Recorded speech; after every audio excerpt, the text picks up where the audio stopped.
Three different public hearings in one day. In attendance were stakeholders in relevant sectors of the economy.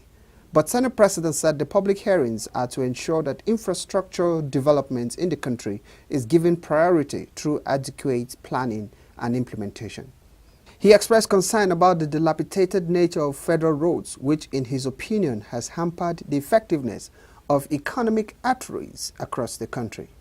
The management of our federal roads has relied on weak governance structure.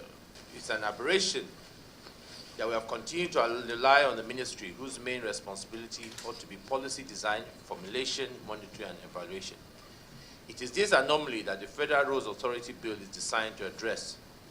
Countries all over the world are rethinking their framework and creating more dynamic governance framework for managing their roads, and the time has come for Nigeria to do the same.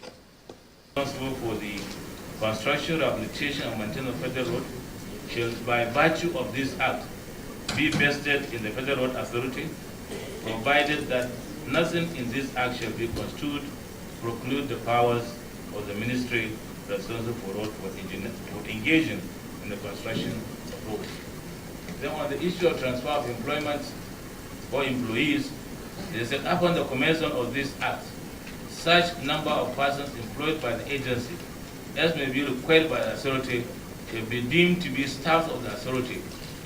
All of the recommendations that have been made for maintenance should be embodied in the agency that government has already created, FEMA.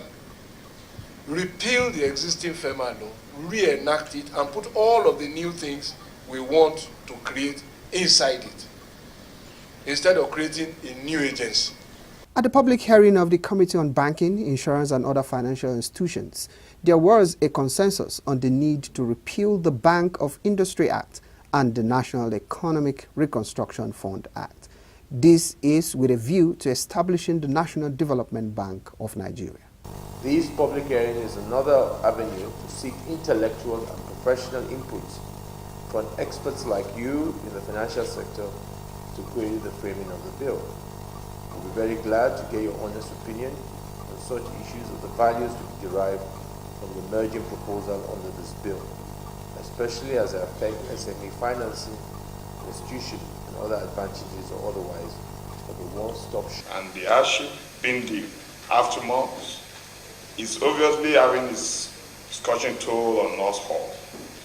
So it is not a time to relax or mourn, but it is a time to really think outside the box on an issue that can help us come out of the pangs of this present economic predicament. There were also issues surrounding leakages in revenue-generating agencies like the Nigeria Customs Service at a third public hearing. The Senate President expects the customs to do more to generate more revenue. Aside from revenue, custom plays a role also in our government's economic policy. Government's position in diversification, in issue policies on made in Nigeria, in these key areas can only function or be efficient or be successful if also our custom and excise policies are in sync with the overall general policy. The Senate is determined to also ensure that the process of revenue collection is strengthened in tandem with the practice in other countries, particularly the advanced economies of the world. The Senate assured all stakeholders of its readiness to ensure that adequate legislative framework is put in place to ensure a stronger and more vibrant economy. Pirate Samuel, PTV News, Abuja.